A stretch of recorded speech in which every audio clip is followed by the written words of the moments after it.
नमस्कार, your money में आप सभी का स्वागत है। मैं हूं सुमित और योर मनी में जहां हम रोज बरोज बात आपसे करते हैं आपके पर्सनल फाइनेंस को लेकर। दरअसल दिन भर कार्यक्रमों के जरिए हम आपको ये तो बताते हैं कि पैसा बनाना कैसे है, लेकिन पैसे बनाने से ज़्यादा ज़रूरी होता है पैसा बचाना, और उन दोनों से ज़्यादा ज़रूरी होता है पैसा बढ़ाना। तो पैसा बचाना और बढ़ाना, इस कला में हम आपकी रोज़ मदद करते हैं अलग अलग जानकारों के जरिए और बातचीत करते हैं पर्सनल फाइनेंस को लेकर। और आज इसी पर बातचीत करने के लिए हमारे साथ एक और खास मेहमान मौजूद हैं। हर्षवर्धन रुंगटा साहब मौजूद है रुंगटा सिक्योरिटी से। उनसे हम चर्चा करेंगे पर्सनल फाइनेंस को लेकर, उनसे हम चर्चा करेंगे एक और इम्पॉर्टेंट टॉपिक को लेकर, जहां पर रुंगटा साहब से बातचीत होगी कैसे अलग अलग फंड्स में आप निवेश कर सकते हैं, कैसे अपना पोर्टफोलियो बना सकते हैं और कैसे उसे और फर्दर बढ़ा सकते हैं। अगर आपका भी कोई सवाल है तो आप भी हमसे जुड़ सकते हैं yourmoney@nw18.com। ये हमारा मेल आईडी है जिस पर आप अपना सवाल पूछ सकते हैं। 7045220000 ये हमारा व्हाट्सएप नंबर है जिसके ज़रिए आप इस कार्यक्रम का हिस्सा बन सकते हैं, और साथ साथ आप सोशल मीडिया के ज़रिए भी हमारे साथ इस कार्यक्रम का हिस्सा बन सकते हैं, यानी कि आस्क आवाज़ योर मनी, ये हैशटैग का इस्तेमाल करके आप फेसबुक और ट्विटर के ज़रिए भी इस कार्यक्रम का हिस्सा बन सकते हैं। हर्षवर्धन सर नमस्कार, स्वागत है कार्यक्रम में। एक लंबे अंतराल के साथ आज सौभाग्य मिला है आपसे बातचीत करने का। और पहले तो ये बताएं कि आपकी विदेश यात्रा कैसी रही और किस तरह की सिचुएशंस आप देख रहे हैं इंटरनेशनल मार्केट्स में, इंडियन मार्केट्स के साथ साथ। वेल सुमित, यात्रा तो अच्छी थी, और जो हम एक्चुअली इकोनॉमिक सिचुएशन देखेंगे बाहर, तो आप देखेंगे जेन्युइन स्ट्रेस है। आई मीन मैं तो यूएस गया था, तो पर्टिकुलरली वहां पे जब मैं देखा तो कंपैरेटिव पॉइंट्स में अगर हम देखें कि इंडियन इकोनॉमी की जो सिचुएशन है कंपेयर्ड टू दी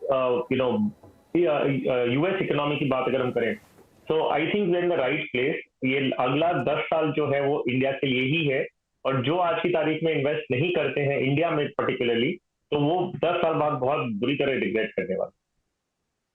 मैंने पूछा था क्योंकि इंडियन मार्केट में निवेश करना चाहिए, किन सेक्टर्स को आपको चुनना चाहिए और क्या आपकी थीम होनी चाहिए, इसी पे ही हमारी खास पेशकश आज रहेगी। यानी कि थीमेटिक फंड कितने सही हैं, क्या निवेश करना चाहिए, नहीं निवेश करना चाहिए, क्या उनकी इम्प्लीकेशंस हैं और कैसे आप उससे अपने पोर्टफोलियो को और बैलेंस बना सकते हैं। तो हर्षवर्धन सर, आप क्योंकि इसको बहुत अच्छे से जानते हैं, आप इतने समय से पर्सनल फाइनेंस में हैं, तो सबसे पहला सवाल मैं सबसे आखिरी सवाल के साथ ही शुरू करूंगा। हर जो निवेशक होता है उनको ये लगता है कि थीमेटिक फंड और सेक्टोरल फंड एक ही चीज़ है, इनमें कोई अंतर नहीं होता।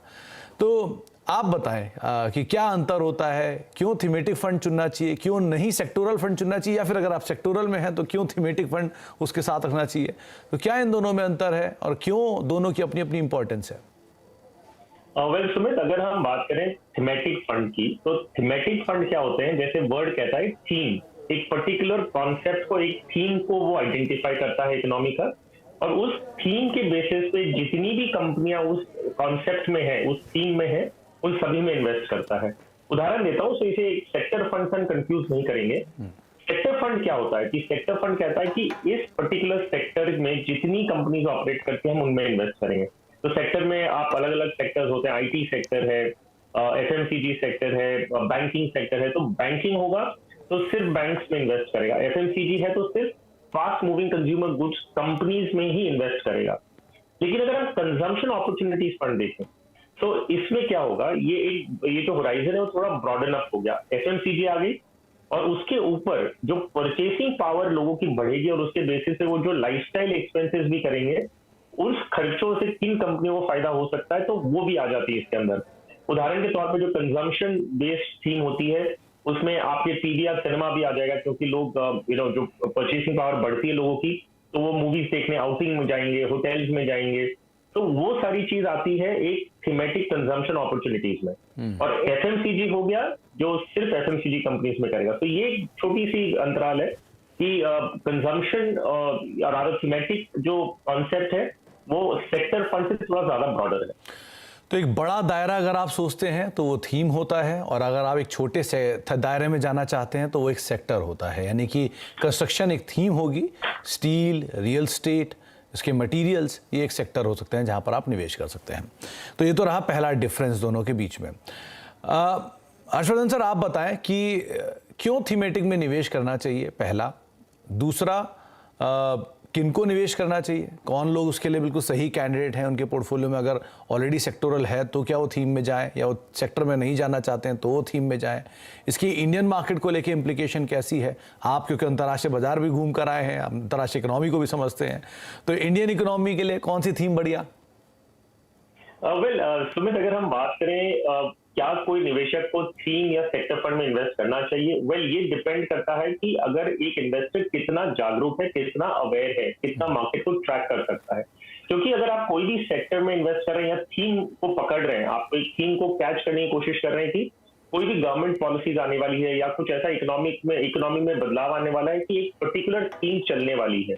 तो अभी मान लीजिए लॉजिस्टिक्स एंड ट्रांसपोर्टेशन जो थीम है, वो थीम काफी पॉपुलर है बिकॉज इकोनॉमी ओपन अप हुई है, जीएसटी आया है। तो इन सब चीजों का जो फायदा है वो ट्रांसपोर्टेशन एंड लॉजिस्टिक सेक्टर को हो रहा है इन दैट सेंस।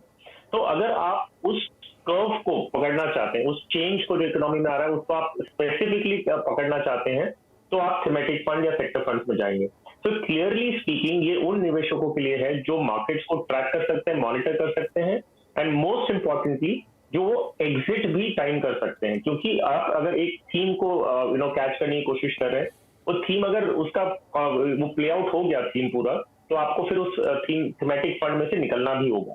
तो वेरी क्लियरली ये एक इन्फॉर्म्ड इन्वेस्टर का प्रोडक्ट है, और अगर कोई लेमैन इन्वेस्टर है तो डाइवर्सिफाइड फंड्स में करें, क्योंकि उसमें भी फंड मैनेजर डेफिनेटली कोई भी सेक्टर या थीम में इन्वेस्ट कर सकते हैं।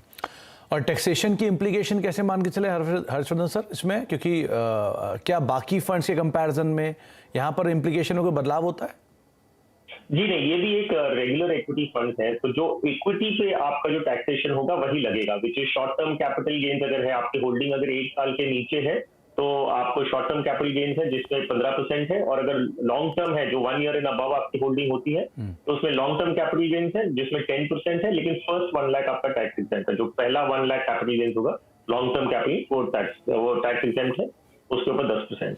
अच्छा रुंगटा सर, एक बात और बताएं, डिकेड्स से आप मार्केट को ट्रैक कर रहे हैं, डिकेड्स से आप पर्सनल फाइनेंस में कामकाज कर रहे हैं, लोगों को जागरूक कर रहे हैं, और तमाम इक्विटीज़ को, तमाम इकोनॉमीज़ को अच्छे से समझते भी हैं।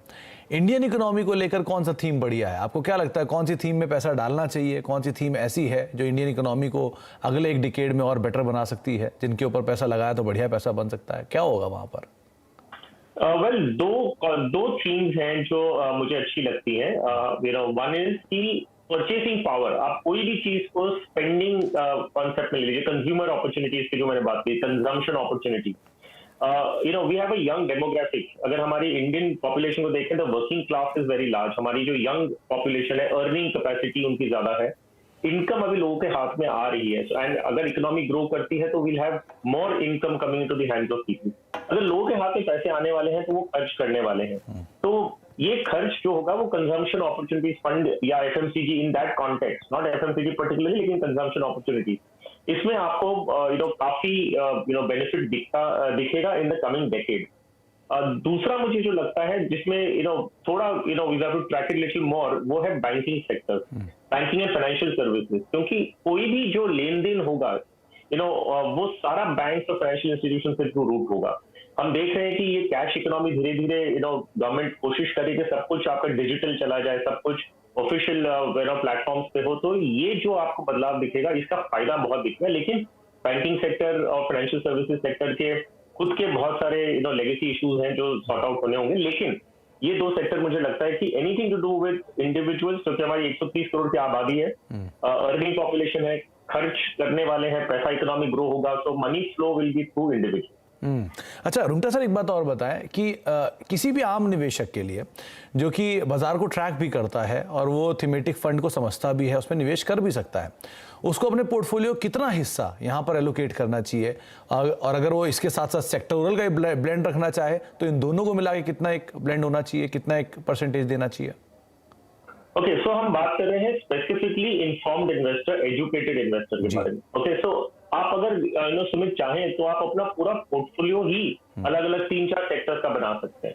एक डाइवर्सिफाइड स्कीम क्या होती है, वो 4, 5, 6 सेक्टर्स में उन्होंने डिवाइड करके रखते हैं और एक पोर्टफोलियो बनाते हैं। आप अगर एक नॉलेजेबल इन्वेस्टर हैं तो क्यों नहीं आप 3 या 4 सेक्टर्स ही लेके अपना पोर्टफोलियो बना लें।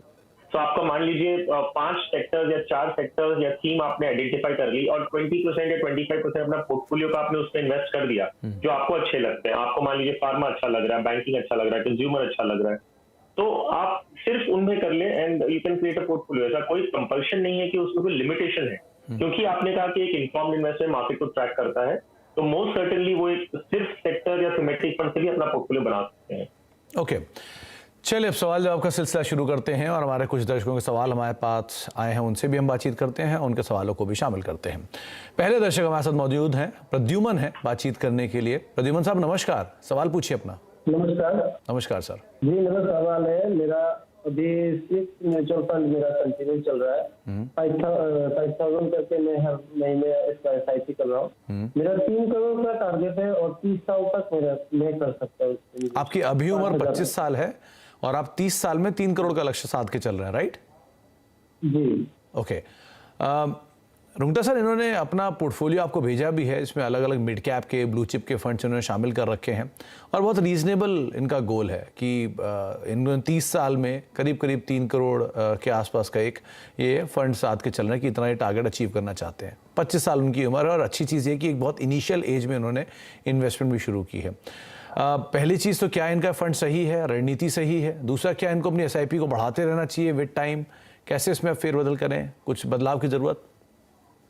सुमित, सिर्फ 2 ऑब्जर्वेशन है मेरे। एक है कि ये जो 5,000 रुपए महीने का कर रहे हैं और 30 साल में ये 3 करोड़ रुपया चाहते हैं, और अगर हम लॉन्ग टर्म एवरेज रिटर्न देखें करीबन 14% अज्यूम करें तो इनका एस्टिमेटेड कॉर्पस एक्यूमुलेशन करीबन 2.7 करोड़ के आसपास आएगा, जो 3 करोड़ के आसपास है।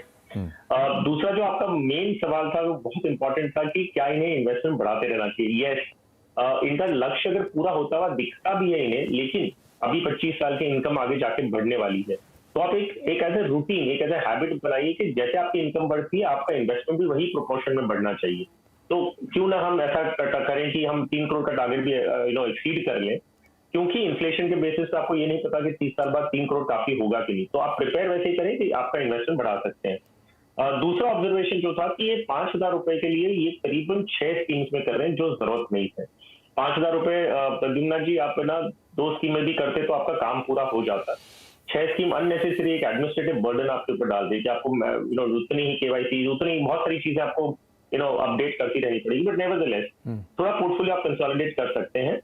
Axis blue chip, axis mid cap and Nippon India small cap, ये तीनों स्कीम्स को आप बंद करें और एक जो आपका 2,500 रुपया है वो एक ही स्कीम में करें, वो है निप्पॉन इंडिया मल्टी कैप।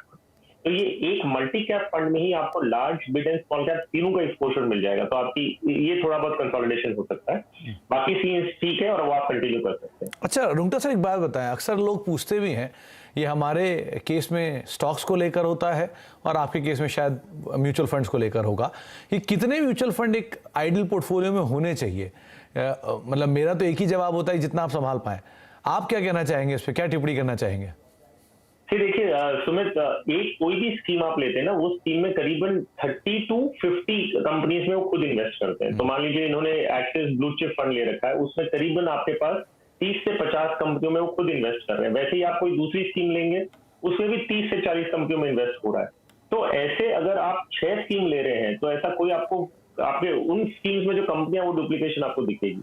तो आइडियली स्पीकिंग 5 या 6 स्कीम बहुत होती है। अगर आपका मंथली इन्वेस्टमेंट लाख, 2 लाख, 3 लाख रुपया भी है तो 6 स्कीम बहुत होती है। 5,000 रुपए के लिए 2 स्कीम बहुत होती है। तो आपको उस हिसाब से देखना है कि डुप्लीकेशन करके कोई फायदा हो रहा है कि नहीं। सही चुने, ज़्यादा चुनने की बजाय बिल्कुल सही चुनाव होना चाहिए, वो ज़्यादा ज़रूरी है। अनिल कुमार हमारे साथ अगले दर्शक होंगे जो कि हरियाणा से मौजूद है, उनसे हम बातचीत करेंगे। वक्त तो एक ब्रेक का हो गया है, ब्रेक के बाद लौटते हैं। अनिल जी हमारे साथ फोन लाइन पे बने रहेंगे, उनसे हम बातचीत करेंगे ब्रेक के उस पार, और रुंगटा साहब से उनके सवाल को लेकर भी आंसर लेंगे छोटे से ब्रेक के उस पार। आप देख रहे हैं योर मनी और आज हम बातचीत कर रहे हैं हर्षवर्धन रुंगटा साहब से, और उनसे बात कर रहे हैं थीमेटिक फंड्स को लेके, सेक्टोरल फंड्स को लेके, और कैसे उन फंड्स के जरिए आप अपने पोर्टफोलियो में एक नया एडिशन कर सकते हैं, किस तरह के उसके इम्प्लीकेशन हैं। आगे भी हम बातचीत करेंगे उस पर, लेकिन अभी हमारे साथ एक और दर्शक मौजूद हैं, अनिल कुमार मौजूद हैं हरियाणा से बातचीत करने के लिए। कुमार साहब नमस्कार, सवाल पूछिए। सर नमस्कार जी। नमस्कार कुमार साहब। सर मैं अनिल कुमार बिहानी हरियाणा से बोल रहा हूँ जी। सर मैं 5 फंड में इन्वेस्ट कर रहा हूँ सर, पोर्टफोलियो जो मैंने भेजा था उसमें। और मेरी एज सर 42 ईयर्स है और मेरा टारगेट है सर 2025 में, यानी आफ्टर 3 ईयर्स सर 40 लाख का। ओके अभी मेरे पास सर 10 लाख का फंड है इसमें, जो ऑलरेडी मैंने 2018 में सर ये करी थी शुरुआत इसकी, SIP की। ओके तो सर ये मेरे जो पोर्टफोलियो है थोड़ा बैलेंस है या नहीं, या कोई और फंड मुझे निकालने या डालने की जरूरत है, या इन्वेस्टमेंट बढ़ाने की जरूरत है सर? 40 लाख के होराइजन को उसमें रखते हुए सर 3 साल ओके होराइजन। ओके रुंगटा साहब, इनका सवाल क्लियर है कि 3 साल के अंदर इनको 42 लाख रुपए चाहिए और एग्जिस्टिंग पोर्टफोलियो में 10 पेटी है करीब इनका। अब उसमें ये इनकी जो SIPs हैं उनको क्या और बढ़ाने की ज़रूरत है और इनको अपना निवेश बढ़ाना है? क्या करना चाहिए ना एग्जिस्टिंग SIP में या पोर्टफोलियो में, क्या बदलाव करना चाहिए? पहले तो अनिल जी, आपका जो रिक्वायरमेंट है वो 3 साल के अंदर है और आपने पूरे इक्विटी फंड में इन्वेस्ट कर रखा है। एक आपको ध्यान रखना होगा कि आपके पोर्टफोलियो में 2 ELSS स्कीम्स हैं। तो ELSS स्कीम्स में 3 साल का लॉक इन होता है जब आप इन्वेस्ट करते हैं, उससे 3 साल। तो अगर सितंबर 2022 में आपका एक इंस्टॉलमेंट गया है, वो सितंबर 2025 में मिलेगा। अक्टूबर 22 में जो करते हैं वो अक्टूबर 25 में। इसी तरह अगले साल जो आपका SIP इंस्टॉलमेंट होगा वो 2025 में निकाल नहीं पाएंगे आप, वो 2026 तक जाएगा। सो इक्विटी हम नॉर्मली कहते हैं कि 5 to 7 ईयर्स का मिनिमम टाइम होराइजन हो तो उसके लिए बेटर है, और आपका जो टाइम होराइजन है वो 3 साल का है। तो मुझे लगता है कि आपको पहले ये डिसाइड करना होगा कि आप एक राइट एसेट क्लास में है कि नहीं, फिर आप डिसाइड करेंगे स्कीम्स किस तरह से करना है। तो मेरे हिसाब से आप एक्चुअली 3 साल का अगर आपका टारगेट है तो इक्विटी के बजाय आप एक हाइब्रिड फंड में रखते हैं तो शायद थोड़ा आपके लिए बेटर होगा। उसमें भी इक्विटी एक्सपोजर रहता है, लेकिन कंसीडरिंग टाइम होराइजन और अग्रेसिव जो आपका टारगेट है उस हिसाब से आप शायद हाइब्रिड या बैलेंस एडवांटेज फंड टाइप की स्कीम अगर रहेंगे तो ज्यादा बेटर होगा। नेवरदलेस मैं आपको सुझाव दूंगा कि आप किसी फाइनेंशियल प्लानर से पर्सनली मिलें और ये सॉर्ट आउट करें, ये सारी चीजें पहले डिस्कस कर लें कि ELSS में आप क्यों हैं, जब आपको 2025 में पैसे चाहिए, इक्विटी में रहना है कि नहीं रहना है। तो मेरा सुझाव रहेगा किसी से मिलकर डिटेल में समझें और फिर अपने पोर्टफोलियो में बदलाव करें। थोड़ा बहुत आपके बदलाव की जो पोर्टफोलियो में ज़रूरत है वो उसको लेकर राय आपको हर्षवर्धन सर ने दी भी है। अच्छा हर्षवर्धन सर, आपकी तरफ से टॉप 4 फंड्स कौन से रहेंगे? अगर हम बात करें डिफरेंट सेगमेंट्स की तो मैं कहूंगा कि एक है पहला जो लार्ज कैप में है, Aditya Birla Nifty 50 equal weight index fund.